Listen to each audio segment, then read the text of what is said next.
नमस्कार साथियों, मैं आपका दोस्त राजीव और आप सुन रहे हैं राजीव की डायरी का पन्ना हाय हाय रे महंगाई। दोस्तों, कुछ सालों पहले एक फिल्म आई थी जिसके एक गाने के बोल थे, सखी सैया तो खूबे कमात है, महंगाई डायन खाए जात है।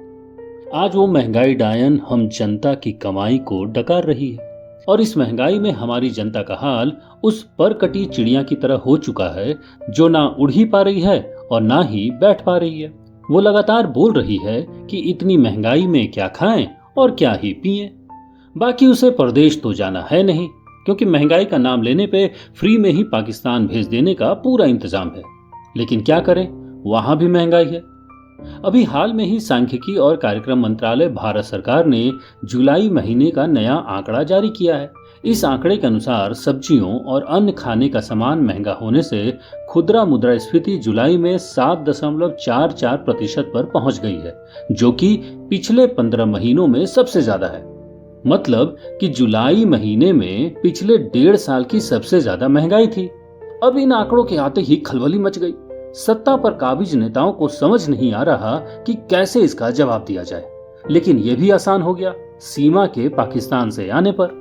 लोगों में हफ्तों से पाकिस्तान से भारत आकर शादी करने वाली इस महिला की खबरों से गर्व का नशा इंजेक्शन की तरह भरा जा रहा है। इधर देश की सरकारी जनता हफ्तों से टमाटर नहीं खाकर मुनाफाखोरों और दलालों की हालत खराब करने से गर्व से भर गए हैं। इस देश में अभी इतने प्रकार के गर्व चल रहे हैं कि क्या ही कहा जाए। हर किसी ने अपनी सुविधा के अनुसार अपना अपना एक गर्व चुन लिया है और उसी से उसका जीवन चल रहा है। लेकिन मुझे लगता है कि देश की सरकारी जनता अभी सरकार का दृष्टिकोण सही ढंग से समझ पा ही नहीं रही है। भाई, जो लोग महंगाई पर चिल्ला रहे हैं वो लोग न्यू इंडिया बनाने के पक्ष में है ही नहीं। भाई, महंगाई महंगाई चिल्लाने से सरकार का ध्यान बटाने की कोशिश की जा रही है, जबकि अभी हमें कुतुब मीनार में विष्णु स्तंभ और ताजमहल के नीचे मंदिर जैसी चीजों पर ध्यान केंद्रित करना चाहिए, क्योंकि न्यू इंडिया में तो भाई यही सब चीजें काम आएंगी, है कि नहीं। अभी पिछले दिनों मैं राशन लेने गया था। वहां पर खड़ी एक महिला जोर जोर से दुकानदार से सवाल करने लगी कि भाई, मार्च में अरहर की दाल 125 रुपए किलो थी तो आज 170 रुपए कैसे हो गई।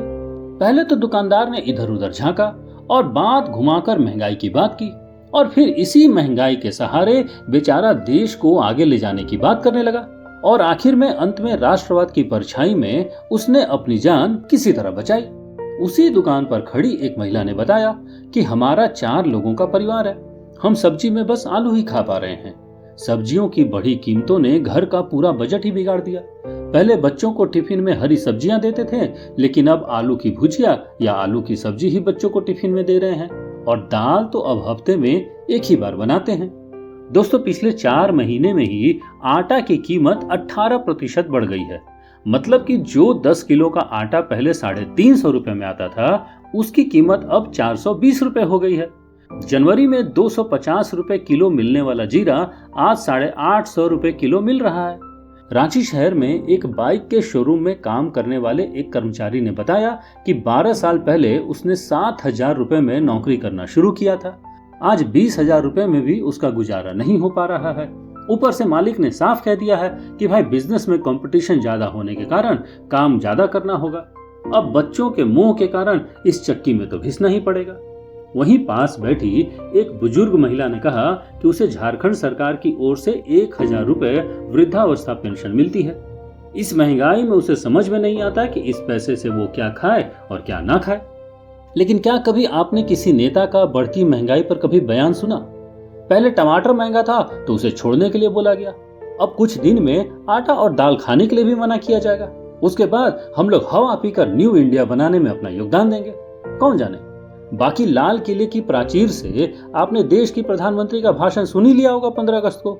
सरकार ने तो पहले से ही कह दिया था कि भाई, जो 70 सालों में नहीं हुआ है उसे ही करके दिखाएंगे और एकदम से न्यू इंडिया बनाएंगे। तो वो तो बन ही रहा है, एकदम रिन जैसा सफेद। बाकी आप बताइए दोस्तों कि आपके क्षेत्र में महंगाई के क्या हालात हैं।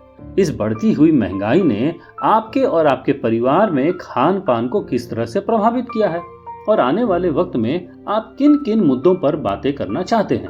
और साथ ही राजीव की डायरी आपको कैसी लग रही है, अपनी बात बताने के लिए अभी दबाएं अपने फोन में नंबर 3 का बटन और बताएं अपने विचार। अगर आप मोबाइल वाणी ऐप का इस्तेमाल कर रहे हैं तो वहां ऐड का बटन दबाएं और अपनी बात रिकॉर्ड करें, क्योंकि याद रहे दोस्तों, बोलेंगे तो बदलेगा।